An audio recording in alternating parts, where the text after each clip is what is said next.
Live like a sportsman, play like a sportsman and die like a sportsman. ഇപ്പൊ ആകെ ഉള്ളത് ഒരു ISL. അത് ഫുട്ബോളിനെ നശിപ്പിക്കാനാണ്. പൊളിറ്റീഷ്യൻസ് ഫുട്ബോൾ സ്പോർട്സ് ഭരിക്കുന്നത്. എന്താണ് അക്കാഡമി അർത്ഥം ചോദിക്കും. നമ്മൾ ഇവിടുത്തെ ഫുട്ബോൾ വലിയ നേതാക്കൾ പറയും അക്കാഡമിന്റെ മീനിങ് അറിയില്ല. നമ്മുടെ കേരള സീനിയർ പ്ലേയേഴ്സ് ഉണ്ടല്ലോ, അവര് നമ്മുടെ ബോർഡിലേട്ടൊക്കെ വന്നു കഴിഞ്ഞാൽ എന്തെങ്കിലും ചേഞ്ചസ് വരുമോ? ഫുട്ബോൾ വളരെ ചേഞ്ചസ് വരും. ഒരുപാട് പ്ലേയേഴ്സ് ഇവിടെ കേരളത്തിലുണ്ട്. CV പാപ്പച്ചൻ, പിന്നെ വേണ്ടത് ഷെരീഫ് അലി, PP തോബിയാസ്, IM വിജയൻ, ചാക്കോ, ഇതെല്ലാം ഇപ്പോൾ ഉള്ളവരാണ്. അവരെല്ലാം ഈ ഫുട്ബോൾ അസോസിയേഷൻ കൊണ്ടുവരണം. കാര്യം അവർ നല്ല ഫുട്ബോൾ കളിച്ച് ഇന്ത്യക്ക് വേണ്ടി കളിച്ച പ്ലേയേഴ്സാണ്. അവർക്കറിയാം അവർ എങ്ങനെ കേരളത്തിൽ കളിച്ച് മുന്നോട്ട് വന്നത്. അതുകൊണ്ട് അവരെപ്പോലുള്ള ആൾക്കാർ നമുക്ക് വേണം ഫുട്ബോളിൽ. അവരുണ്ടെങ്കിൽ കളിക്കുന്ന പ്ലേയേഴ്സേ അവരെടുക്കുള്ളൂ. പൈസ ഒന്നും അവർ മേടിക്കില്ല, കൈക്കൂലി മേടിക്കില്ല. ആര് കളിക്കുന്നത്, ആര് ഗ്രൗണ്ട് അവർക്ക് സെലക്ഷൻ കൊടുക്കും. ചാത്തുണ്ണി ഉണ്ട്, ഏറ്റവും ഒരു സീനിയർ പ്ലെയർ ഇന്ത്യ കളിച്ചുണ്ട്. ആ മനുഷ്യനെല്ലാം കൊണ്ടുവരണം. സൈമൺസ് ഉണ്ട്, അതുണ്ട്. അതും ഇതുപോലെയാണ്, ആരും മുമ്പിൽ കുമ്പിടില്ല. അങ്ങനത്തെ ആൾക്കാരും നമ്മളിവിടെ കേരളത്തിൽ കൊണ്ടുവന്നു ഫുട്ബോൾ തലപ്പുറത്ത് തിരിച്ചല്ലേ ഫുട്ബോൾ നന്നാവും. ഞാൻ ഏറ്റവും പഴക്കമുള്ള ക്ലബ്ബാണ് സാന്തോസ് ക്ലബ്ബ്. സ്വന്തം പൈസയിലൊക്കെ ഒരുപാട് പ്ലേയേഴ്സ് ഞാൻ ക്ലബിന് വേണ്ടി കളിച്ച് വളർത്തിയിട്ടുണ്ട്. ഇന്ത്യയിലെ ഒരു നല്ലൊരു ക്ലബ്ബായിരുന്നു. ഒരുപാട് 8-9 ഓൾ ഇന്ത്യ ടൂർണമെൻറ്റ് നിങ്ങളെ കളിച്ച ഒരു ടീമാണ്. വേറൊരു ടീം ഒരുപാട് ഇത്ര ടൂർണമെൻറ്റ്സ് കളിച്ചിട്ടില്ല. അങ്ങനത്തെ ഒരു ടീമിന് നമ്മൾ ഈ Kerala football association, Ernakulam district അസോസിയേഷനെ മാറ്റിക്കളഞ്ഞു. കാര്യം ഞാൻ ഈ ടീമിനെ ഫെറോസ് ഷെരീഫിനെ ഏൽപ്പിച്ചിട്ടുണ്ടായിരുന്നു. ഫെറോസ് ഷെരീഫ് ആ ടീം മുന്നോട്ട് പോകണമെന്ന് പറഞ്ഞത്, അത് എന്തോ പ്രശ്നം അസോസിയേഷന് എന്തോ മിസ്അണ്ടർസ്റ്റാൻഡിങ് വന്നിട്ട് അവർ തോബിയാസും കൊണ്ട് അവർ നടപ്പിച്ചില്ല. അവർ നടത്താനും എൻ്റെ ക്ലബ്ബ് എൻ്റെ ക്ലബിനെ അവർ അസോസിയേഷന് മാറ്റി. പൈസ കൊടുക്കാൻ വേണ്ടി, കൊല്ലം ഒരു പൈതം മുണങ്ങാൻ വേണ്ടിയാണ് പൈസ അങ്ങോട്ട് കൊടുത്ത് എൻ്റെ പ്ലേയേഴ്സ് മുന്നോട്ട് കൊടുക്കുന്നത്. അസോസിയേഷൻ ഞാൻ പൈസ കൊടുക്കാൻ തീരുമാനിച്ചില്ല. അപ്പോൾ എൻ്റെ ക്ലബിന് മാറ്റി. അപ്പോൾ എങ്ങനെ ഫുട്ബോൾ നന്നാവും പറ? നീ ഇങ്ങനെ ഒന്നും എത്ര പ്ലേയേഴ്സ് ഞാൻ എൻ്റെ പൈസ ചിലവാക്കിയിട്ട് ഇന്ത്യക്ക് സ്റ്റേറ്റിന് വേണ്ടി ഒരു കോച്ചിങ് പൈസ ചിലവാക്കിയിട്ട് പൈസ മേടിച്ചിട്ടില്ല പ്ലേയേഴ്സ്, പൈസ കൊടുത്തിട്ടുള്ളൂ. അതിലുണ്ട് ജനറൽ സെക്രട്ടറി അനിൽകുമാർ സാറ് ഇപ്പോഴത്തെ കേരള ഫുട്ബോൾ അസോസിയേഷന്റെ മെമ്പർ. തിരിച്ചെടുത്തിട്ടില്ല, പൈസ കൊടുക്കാൻ വേണ്ടി പറഞ്ഞു. ഈ പൈസ കൊടുത്ത അവരെ അസോസിയേഷൻ മുണങ്ങാനാണ്, അല്ല ഫുട്ബോൾ നന്നാക്കാൻ വേണ്ടിയല്ല. പണ്ടത്തെ ആൾക്കാരെല്ലാം ഫുട്ബോൾ പൈസ മേടിക്കൂല, പൈസ കൊടുക്കുള്ളൂ. ഫുട്ബോൾ നന്നായി എൻ്റെ ഒരു ക്ലബ്ബ് നശിപ്പിച്ചത്. അതുപോലെ ഇപ്പോൾ ബോൾഗാട്ടി ഫുട്ബോളേഴ്സിനെ അവരും ഫുട്ബോൾ ഒരുപാട് കളി. വേളി ലയൺസ് അതും ഒരു ഫുട്ബോളിനെ നന്നാക്കണേണ്. ആ ടീമിനെ മാറ്റി. ഇനി എങ്ങനെ ഫുട്ബോൾ നന്നാവും പറ? സാറ് അന്ന് ഫോം ചെയ്ത സാന്റോസ് ക്ലബ്ബ് അന്ന് നല്ല പ്രോഗ്രസ് ഉണ്ടായിരുന്നു. പക്ഷെ ഇപ്പൊ ഈ ടൈമിലെത്തിയപ്പോഴും പൈസ എന്തോ ലേറ്റ് ആയിപ്പോ, രജിസ്റ്റർ ലേറ്റ് ആയപ്പോ ക്ലബിനെ മാറ്റി. ഇനി എങ്ങനെ ഫുട്ബോൾ നന്നാവും? പ്ലേയേഴ്സിന് പോയി സെലക്ഷൻ പോയി കൊടുക്കൂല, അത് അവരാൾക്കാർക്ക് കൊടുക്കും. നമ്മൾ പൈസ കൊടുക്കണില്ല, അവർ പൈസ കൊടുക്കണം. ഈ പൈസയാണ് ഈ കേരള ഫുട്ബോൾ നിർത്തിക്കണം. വേറെ സ്റ്റേറ്റ് നോക്ക്, ഈ എന്ത് കസർന്ന് ആരെല്ലാം മാറണമെന്ന് എന്തുകൊണ്ട് മാറുന്നില്ല? എന്നാൽ ഇവരെ എല്ലാ അടിമകളും അവിടെ ഇരിക്കണം. ഇപ്പം നമ്മളെ പറക്കൊരു senior Vijayan Pappachan, Simon sir, Chathunni, Tobias, Sharif Ali, Chacko ഇവരെല്ലാം ഇരുന്നാൽ അവരും സമ്മതിക്കൂല, അവരത് അടുപ്പിക്കൂല. അന്നല്ലേ ഇവർക്ക് ഭരിക്കാൻ പറ്റുള്ളൂ. പൈസ മുണങ്ങണം പ്ലേയേഴ്സിൻ്റെ പേരും പറഞ്ഞ്. ഇന്നും ഞാൻ ഗ്രൗണ്ടിൽ പോകണമെന്ന് എനിക്കൊരു ശമ്പളവും ഇല്ല. ഏത് കോച്ച് വരും ഈ പ്രായത്തിൽ? 53 കൊല്ലമായി ഗ്രൗണ്ടിൽ പോകണം. അന്നേരം പ്ലേയേഴ്സ് പോകുമ്പോൾ സെലക്ഷൻ അവർ കൊടുക്കില്ല, അവരാൾക്കാരെടുക്കും പൈസ കൊടുക്കാൻ. ഫുട്ബോളൊന്നും ഒരിക്കലും നന്നാവും. ഇവരെല്ലാം മാറണം, പുതിയ റൂള് കൊണ്ടുവരണം. ഒരാൾ സെക്രട്ടറി സ്ഥാനം 2 കൊല്ലം ഇരിക്കണം, മാറിക്കൊടുക്കണം, മാറ്റണം. അപ്പോൾ ഫുട്ബോൾ തിരിച്ച് പഴയ സ്റ്റാൻഡേർഡ് വരും. ബൂട്ടില്ലാണ്ട് 1948 ഒളിമ്പിക്സ്, ബൂട്ടില്ലാണ്ട് 1952 ഹെൽസിംഗി ഒളിമ്പിക്സിന് അതും കുറേ ഒരു ബൂട്ട് എടുത്തു. അവിടെ ഹെൽസിംഗി കളി ക്വീൻ റാണി ജുവാന കളിയാണ്ട് എന്താണ് നിങ്ങൾ നാളേക്കാട് ബൂട്ടില്ലാണ്ട് കളിക്കണം? നേരായിട്ടും 50 വേൾഡ് കപ്പ് കളിക്കാൻ വേണ്ടി ചാൻസ് ഇന്ത്യ കിട്ടിയതാണ്. പക്ഷേ ഇന്ത്യ ബൂട്ടില്ലാണ്ട് കളിക്കേണ്ട വേൾഡ് കപ്പ് എടുക്കില്ല. സലീം മന്നാണ് പറഞ്ഞതെന്നാണ്, ഞാൻ ആ പേപ്പർ കണ്ടിയാണ്. ബൂട്ട് വാങ്ങാൻ പൈസ ഇല്ല. അന്ന് ഇന്ത്യയാണ് ക്ഷണിക്കലാണ് വേൾഡ് കപ്പിൽ, നമുക്ക് പോകാനുള്ള കഴിവില്ല.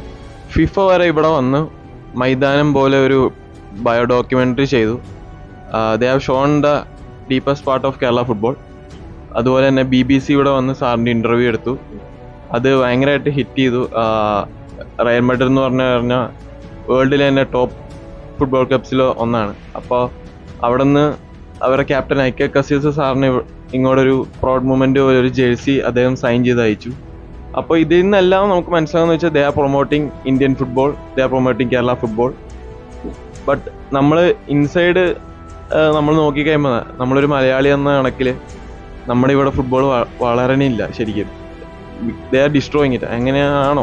അത് ശരിയാണ്. ഫുട്ബോളിന് ലക്ഷ്യമാണ്. കാരണം എല്ലാ റിയൽ മാഡ്രിഡ് ക്ലബ്ബ് ഓർഡർ ചെയ്തു. Casillas goalkeeper jersey sign എനിക്ക് തന്നിട്ടുണ്ട്. അവരൊരു ബാനർ തന്നിട്ടുണ്ട്. എങ്ങനെയെല്ലാം അറിഞ്ഞു? എൻ്റെ ഡെഡിക്കേഷൻ സിൻസിയറിറ്റി ഉണ്ട്. BBC വന്ന് എന്നെ പറ്റി ഡോക്യുമെൻ്ററി, ഒരുപാട് ഡോക്യുമെൻ്ററിക്കാർ വന്നിട്ടുണ്ട്. കാര്യം ഞാൻ ചെയ്യണത്, ഞാൻ ആരും വിളിച്ച് അങ്ങനെ പറയില്ല. അവരെന്നെ അന്വേഷിച്ച് പറയുന്നത് ഞാനല്ല, ഈ പന്താണ് അവരെ പരിചയപ്പെടുന്നത്. ഞാൻ ഈ പന്തിനെ ബഹുമാനിക്കുന്നു, പന്തിനെ സ്നേഹിക്കുന്നു, പന്തിനെ എല്ലാം പന്താണ് എന്നെ പഠിപ്പിക്കുന്നത്. ഞാൻ ആ പന്ത് കൊണ്ടാണ് പിള്ളേരെ പഠിപ്പിക്കുന്നത്. ഇപ്പം എൻ്റെ ഒരു ടീമിന് നിങ്ങൾ നോക്കൂ, ഞാൻ എൻ്റെ സ്വന്തം പൈസ, ഇന്ന് പിള്ളേർ ജീവനുണ്ട്. ഒരുപാട് കളിക്കാരെന്നെ വന്ന് സഹായിക്കുന്നുണ്ട്. സബ് ജൂനിയറിൻ്റെ state captain MM Sebastian 81 Santosh trophy ജയിച്ചു കൊടുത്തു. യൂത്ത് ഇന്ത്യക്ക് വേണ്ടി MM ജോർജ്, മറ്റു ഹാമിൽട്ടൺ, ബോമി ബർമറെ കളിച്ചു. ആദ്യത്തെ ജൂനിയറിൻ്റെ ക്യാപ്റ്റൻ PP തോബിയാസ്, ജൂനിയറിൻ്റെ ക്യാപ്റ്റൻ എൻ്റെ സാന്തോസ് ക്ലബിൻ്റെ പ്ലെയറാണ്. ബാങ്കോക്കിൽ ക്യാപ്റ്റനായിരുന്നു. പിന്നെ ഫിറോസ് ഷെരീഫ് പ്രീ ഒളിമ്പിക്സ് കളിച്ച് ഇന്ത്യ ഗോൾ കീപ്പറാണ്. K ആൻസൺ ഇന്ത്യ ഗോൾ, എൻ്റെ ക്ലബ്ബ് ഇന്ത്യക്ക് വേണ്ടി കളിച്ചിട്ടുണ്ട്. സെബാസ്റ്റ്യൻ നെറ്റോ ഇന്ത്യക്ക് വേണ്ടി കളിച്ചിട്ടുണ്ട്. പിന്നെ ഇന്ത്യൻ റെയിൽവേസ് ക്യാപ്റ്റൻ കൊച്ചിക്കാരൻ എൻ്റെ ക്ലബ്ബിന് MM ജേക്കബ്. സർവീസസ് ക്യാപ്റ്റൻ എൻ്റെ ക്ലബിന് അടുത്ത് Anil Kumar. Tamil Nadu captain Hamilton Bobby. ഈ hockey captain state captain Sunil നെമ്മറ്റി, ദിനേശ് നായക്ക്, ജോബി ജോർജ്, ജെഫ്രി, ഒരുപാട് പ്ലെയേഴ്സ് ഉണ്ട്. ദിനേശ് നായക്ക് എൻ്റെ പ്ലെയർ, ഈ പെരേഡ് ഗ്രൗണ്ട് കോച്ച് ചെയ്ത പ്ലെയറാണ്. സിഡ്നി ഒളിമ്പിക്സ് കളിച്ച്. ഇങ്ങനത്തെ പ്ലെയേഴ്സ് ഞാൻ എൻ്റെ സ്വന്തം, അവരിന്നും പറയും അങ്ങനെയാണ് നമ്മളെ പ്ലെയറാക്കിയത്. അങ്ങനത്തെ ഒരു ക്ലബിനാണ് ഈ കേരള ഫുട്ബോൾ നശിപ്പിച്ചിട്ടല്ല. എനിക്ക് ഭയങ്കര പ്ലെയേഴ്സ് പോയ സെലക്ഷൻ കൊടുക്കൂല, അവർക്ക് പൈസ കൊടുക്കണം. അങ്ങോട്ട് ജമ്മത്ത് ഞാൻ പൈസ കൊടുക്കും, ധർമ്മക്കാർക്ക് കൊടുക്കല്ലേ, സൂക്ഷിച്ച് കൊടുക്കില്ല. എൻ്റെ ക്ലബ്ബ് നശിപ്പിക്കട്ടെ, എൻ്റെ പ്ലെയേഴ്സ് നശിപ്പിക്കട്ടെ. ഇങ്ങനത്തെ ആൾക്കാർ ഇരുന്ന ഫുട്ബോൾ ഒരിക്കലും നന്നാവില്ല. ഞാൻ എൻ്റെ ചോരലേ എഴുതിത്തല്ല. ഇപ്പം നോക്കി കേരള സ്ഥിതി നോക്ക്, നല്ല കളിക്കുന്ന പ്ലെയേഴ്സ് ചാൻസ് ഇല്ല. പൈസ കൊടുത്ത അക്കാഡമി പ്ലെയേഴ്സ് മൊത്തം അത് എടുക്കുള്ളൂ. അന്ന് അക്കാഡമീസ് ഇല്ല, സാന്തോസ് ക്ലബ്ബേ ഉണ്ടായിരുന്നുള്ളൂ. എത്ര പ്ലെയർ, 8 പേരാണ് സാന്തോസ് ക്ലബ്ബ് ഡിസ്ട്രിക്ട് കളിക്കണം. ഇപ്പം എന്താ സ്ഥിതി? അതിന് എന്താണ് സ്ഥിതി? ഒരു ഡിസ്ട്രിക്ട് ടീം എറണാകുളം ജയിക്കാൻ പറ്റില്ല. ഇപ്പം അക്കാഡമി പറഞ്ഞു പോയി. അക്കാഡമി അർത്ഥവരിക്കാറില്ല. എന്നാൽ എന്നോട് ചോദിക്കും, ഞാൻ പഠിപ്പിക്കാറ് അക്കാഡമി എന്താണ്. എനിക്ക് ആരായിട്ടും വ്യക്തി വൈരാഗ്യമില്ല. എൻ്റെ മനസ്സ് പറഞ്ഞ് ഞാൻ പറയും, ഈ സത്യമാണ്, എല്ലാവർക്കും അറിയാം. 3 ക്ലബ്ബ് ബോൾഗാട്ടി അവരിപ്പോൾ പിള്ളേരെ പഠിപ്പിക്കുന്നുണ്ട്. സാന്തോസ് ക്ലബ്ബ്, വേളി ലയൺസ്, അവരാൾക്കാർ മുണ്ടാത്ത ആൾക്കാരെ അവർ പിടിച്ച് അസോസിയേഷൻ ആക്കും. ഇവിടുത്തെ ആൾക്കാരെ അവർ ഒറ്റപ്പാടുണ്ട്, അതുപോലെ ഇല്ല. ഇപ്പം എങ്ങനെ ഫുട്ബോൾ എന്നതാണ്? ഇവരെ രാജിവെച്ച് പോകണം, സ്വയമായിട്ട് മാറണം.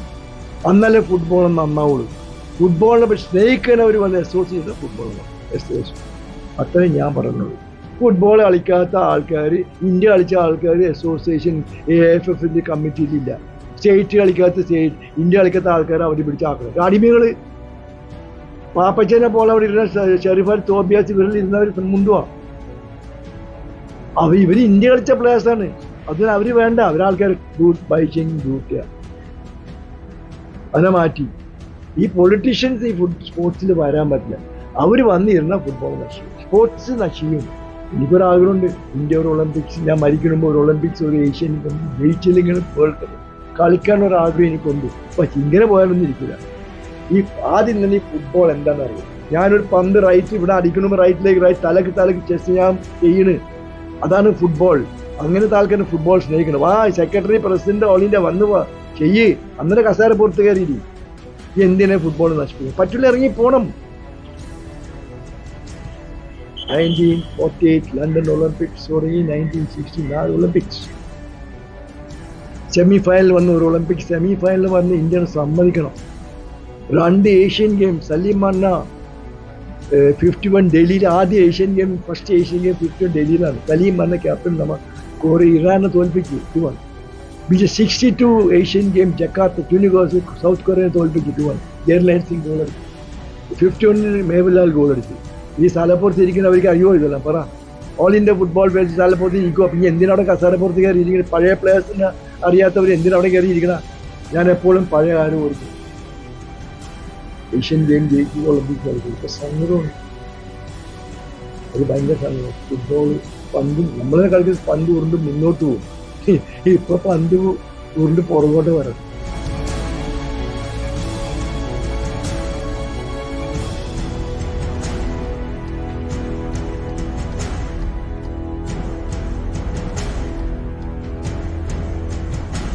ഇങ്ങനെ നല്ലൊരു പൊസിഷനിൽ എത്തിക്കഴിഞ്ഞാൽ ഇപ്പോൾ സാറിന് തന്നെ SBI പോലെ ഒരു ബാങ്കിൽ ജോബ് കിട്ടി.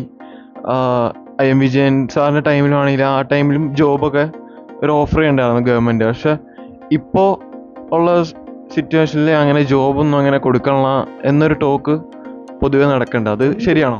കറക്റ്റാണ് നിങ്ങൾ പറഞ്ഞാൽ, അതിന് യാതൊരു തെറ്റില്ല. കാര്യം അന്ന് ഒരുപാട് ഓൾ ഇന്ത്യ ടൂർണമെൻറ്റ്സ് ഉണ്ട്.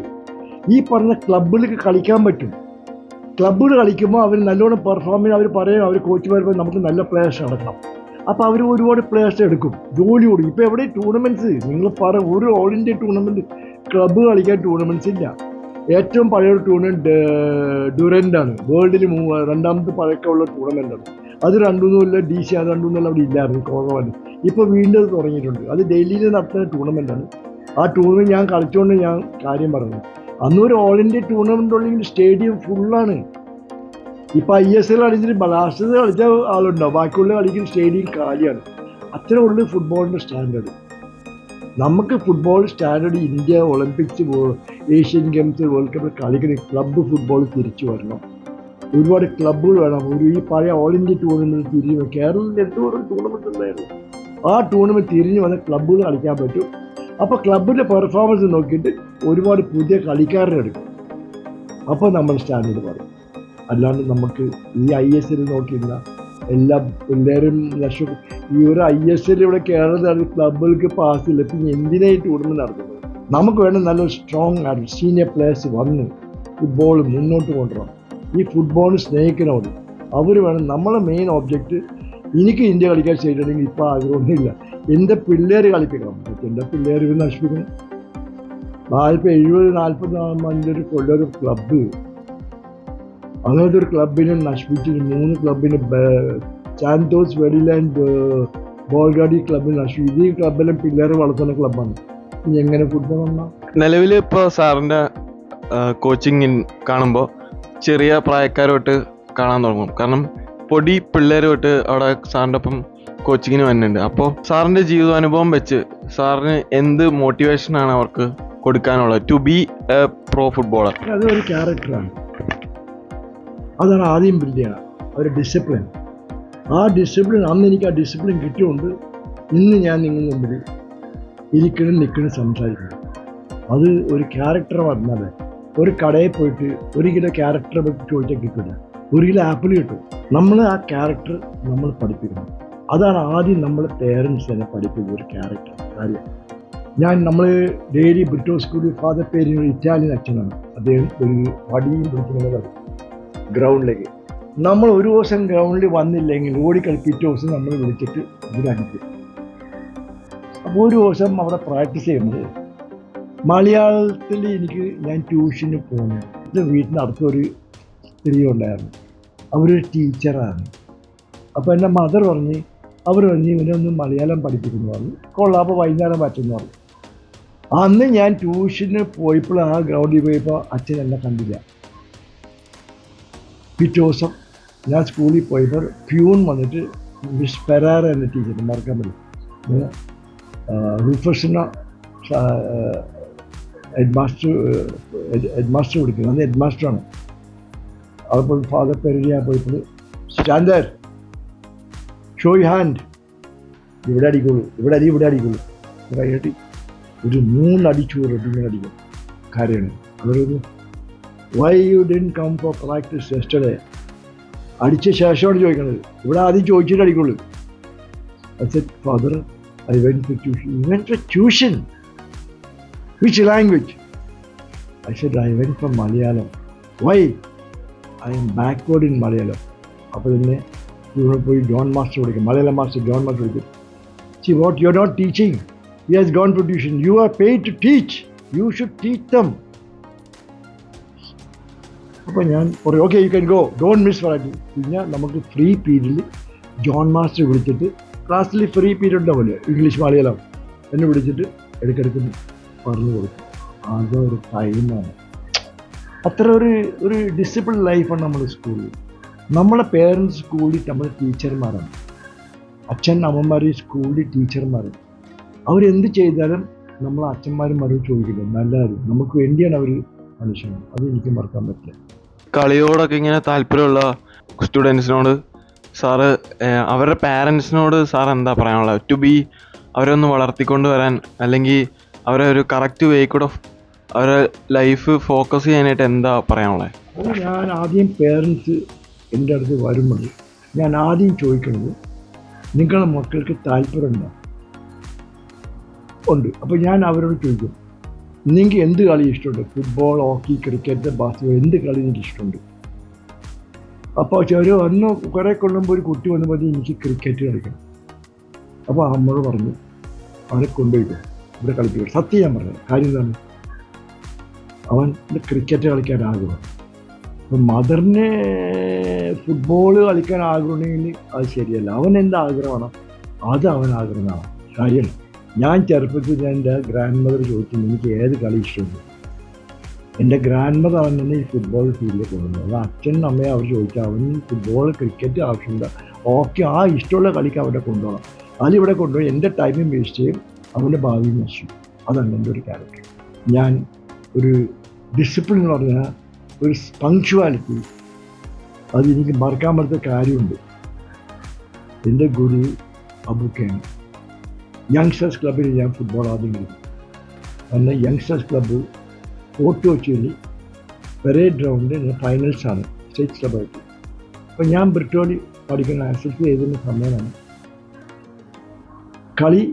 അന്ന് വൈകുന്നേരം ഫൈനൽസ് അന്ന് ഞാൻ അവിടെ പോയപ്പോൾ കുറച്ച് ലേറ്റായി. കാര്യം ഞാനൊരു ഗ്രൗണ്ട് നിങ്ങളെ കാണിച്ചിരുന്നില്ല, സ്കൂൾ ഗ്രൗണ്ട്, അവിടെ ക്ലാസ് ടൂർണമെൻ്റ് ഉണ്ടായിരുന്നു. അത് കഴിഞ്ഞ് ഞാൻ വീട്ടിൽ പോയിട്ട് മോർണിംഗ് ഗ്രൗണ്ടിൽ പോയപ്പോൾ എല്ലാ പ്ലേയേഴ്സും അവിടെ ഉടുത്തിയിരിക്കണം കളി ഗ്രൗണ്ടിൽ പോകാൻ, ഫൈനൽസ് കളിക്കാൻ. ഞാനാ ക്യാപ്റ്റൻ. ഞാനിങ്ങനെ കയറി ചെല്ലാൻ അങ്ങനെ പോകുന്ന പെട്ടെന്ന് ഒരു അടി ഇന്ന് മുഖത്ത്, ഒരു എറി ഇവിടെ. എൻ്റെ ഗുരു ബൂട്ട് എറിഞ്ഞില്ല. ഒരുപാട് എൻ്റെ ജീവിതത്തിൽ ഒരു അടിയാളം തന്നിട്ട് ഉണ്ടാ ഇവിടെ പോട്ട് ഉണ്ടോ, ഒരുപാടുണ്ടാ നോക്ക്. ബൂട്ട് എൻ്റെ ഇറങ്ങി ഒറ്റ ഇറങ്ങി പോടാ, നീ എത്ര മണിക്കാണ് നിന്നോട് വരാൻ പറയുന്നത്. ഞാനത് ചോരണ്ട് ഇറങ്ങി പുറത്തേക്ക് പോകുമ്പോൾ മൊയ്തീൻ ഖാൻ എന്ന് പറഞ്ഞ ഒരാൾ വന്നു എൻ്റെ ക്ലബിനകത്ത്. റൂപ്സ എന്ത് പറ്റി, എന്താ ചോര? ഞാൻ പറയാം അബുക്ക ബൂട്ടെറിഞ്ഞാ, നീ എന്നെ കൂടി വാ. അബു എടാ നീ എന്ത് പണിയാണ് ചെയ്തത്? നീ അവൻ്റെ മുഖത്ത് ബൂട്ടെറിയ നിൻ്റെ പണി, അവൻ്റെ കണ്ണു പോകില്ലേ? നീ എന്ത് വൃത്തിയോടെ കാണിച്ചത്? ഇല്ല അവനെ കളിപ്പിക്കണില്ല, നീ കളിപ്പിക്കണം. അപ്പോൾ ഞാനപ്പോൾ ഈ മൊയ്തീൻ അബുക്ക സംസാരിച്ച് ഞാൻ വീട്ടിലേക്ക് പോയി, ഓടിക്കളഞ്ഞു വീട്ടിലേക്ക് പോയി. അവിടെ പോയപ്പോൾ എന്നെ മദർ ചോദിച്ചു what happened? Why blood is coming? I said Abuka threw the boot. Why? I went late. അപ്പോൾ നിങ്ങൾ എന്തുകൊണ്ട് നീ പറഞ്ഞില്ല? ഞാൻ പറയും എന്നെ പറയിപ്പിക്കാൻ സമ്മതിച്ചു. അതിനു മുമ്പേ ബൂട്ട് അറിഞ്ഞു, നീ പോ. ഞാൻ പോവില്ല. അബുക്ക പറഞ്ഞ് വരരുത്, ഞാൻ ഓടിക്കും. നോ, അതായത് നീ വീട്ടിൽ കയറണം, അവിടെ നിന്നോ റോട്ടിൽ. അപ്പോഴത്തേക്ക് അബുക്ക സൈക്കിളായിട്ട് വന്നു. അപ്പോൾ എൻ്റെ മമ്മീനോട് പറഞ്ഞ് അവനെ ഞാൻ കൊണ്ടുപോയി. ഞാൻ ബൂട്ട് എറിഞ്ഞു, എൻ്റെ ആ അരിശ കൊണ്ട് എറിഞ്ഞാണ് ഞാൻ അവനെ കൊണ്ടുവന്നു. എൻ്റെ സൈക്കിൾ പുറകെ ഇരുത്തി ക്ലബ്ബിൽ കൊടുത്ത് എല്ലാ കളിക്കാരും കണ്ട് ഞാൻ അന്ന് പോയി ഫൈനൽസ് കളിച്ച് ഞാൻ ആട്രിക് അടിച്ച് ഗോൾ ക്ലബ്ബ് ജയിച്ച് ബെസ്റ്റ് പ്ലെയർ എനിക്ക് കിട്ടി. ഇതൊന്നും എനിക്ക് മാറ്റാം. അപ്പം എൻ്റെ ഗുരു ഒരു പാഠം കിട്ടും, ചരിത്രം എഴുതാം. ഇന്നും ഞാൻ അതൊരു ഡിസിപ്ലിൻ ഇന്നും ഞാൻ കീപ്പ് ചെയ്യണം. സമയം അതാണ് എന്നെ ഒരു ഡിസിപ്ലിൻ പഠിപ്പിച്ചത്. ആ ഡിസിപ്ലിൻ ഇന്നും ഞാൻ ഗ്രൗണ്ടിൽ പറഞ്ഞു. ഈ ഓർമ്മ കാലത്തടിച്ച് ഈ ഓർമ്മ എൻ്റെ മനസ്സിലാണ്. ഒരു ക്യാരക്ടറാണ്, ക്യാരക്ടർ ബിൽഡ് ചെയ്യണം. You cannot buy character, you got build character. അതാണ് ഞാൻ പഠിക്കുന്നത്. If you are not discipline on the ground and if you don't respect the ball on the ground, the ball will not respect you. ആ ground നമ്മളൊരു player നമ്മൾ ഗ്രൗണ്ടിൽ discipline, ഒരു പന്തിന് കാറ്റില്ലാത്ത പന്ത് പോലായിരിക്കും. If you are not discipline, you are like a football with no air, no life. If you are a player with no discipline on the ground, you are like a football with no air, no life. Discipline ഇല്ലെങ്കിൽ നമുക്ക് red card കിട്ടും ഇല്ലേ? ഇത്രയും കൊല്ലത്ത് Santos club കളിച്ച ഒരു red card കളിക്കാരെ കിട്ടിയിട്ടില്ല. നമ്മൾ ഒരു ഡിസിപ്ലിൻ ടീമാണ്. ആ ഡിസിപ്ലിൻ എനിക്ക് എൻ്റെ ഗുരു തന്നു, എൻ്റെ അച്ഛനമ്മൻ തന്നെ എൻ്റെ ഗുരു. അത് ഇന്നും ഞാൻ കൊണ്ടുപോകും. മരിക്കുന്ന വരെ ഞാനത് പിള്ളേരെ ഈ വരുന്ന ജനറേഷൻ ഞാൻ പഠിക്കും. ആദ്യത്തെ ഡിസിപ്ലിൻ ക്യാരക്ടർ, അതാണ് എൻ്റെ ഒരു character. PP Tobias, Sebastian Neto, Firoz Sharif, KU Anson, Kerala football association secretary Anilkumar, അങ്ങനെ നീളുന്നു റൂഫസ് അങ്കിളുടെ ശിഷ്യഗണങ്ങൾ. 1970 മുതൽ ഫോർട്ട് കൊച്ചിയിലെ പരേഡ് ഗ്രൗണ്ടിൽ പുലർച്ചെ 5:30 മുതൽ തുടങ്ങുന്ന ഫുട്ബോൾ പരിശീലനം മുടക്കമില്ലാതെ ഇന്നും തുടർന്നുകൊണ്ടേയിരിക്കുന്നു. 89-ാം വയസ്സിലും തൻ്റെ പ്രണയം ഫുട്ബോളിനോട് മാത്രമെന്ന് ലോകത്തോട് വിളിച്ചു പറയുകയാണ് കൊച്ചിയുടെ ഈ ഫുട്ബോൾ അങ്കിൾ. ഫുട്ബോൾ പ്രണയത്തിൻ്റെയും ദൃഢനിശ്ചയത്തിൻ്റെയും ആരെയും കൂസാത്ത മനഃശക്തിയുടെയും ഊർജം നിറച്ച പന്തുമായി കൊച്ചിയിലെ മൈതാനത്ത് ഓടി ട്രിപ്പിൾ ചെയ്ത് കിക്ക് ചെയ്ത് ആരാധകരെയും ശിഷ്യഗണങ്ങളുടെയും മുൻപിൽ കാൽപന്ത് കളിയുടെ വിസ്മയം തീർക്കുകയാണ് റൂഫസ് ഡിസൂസ എന്ന 89-കാരൻ. ഈ സ്റ്റോറിയുമായി ബിജോയ് കേൽദോ, മെട്രോ 7 ന്യൂസ്, കൊച്ചി.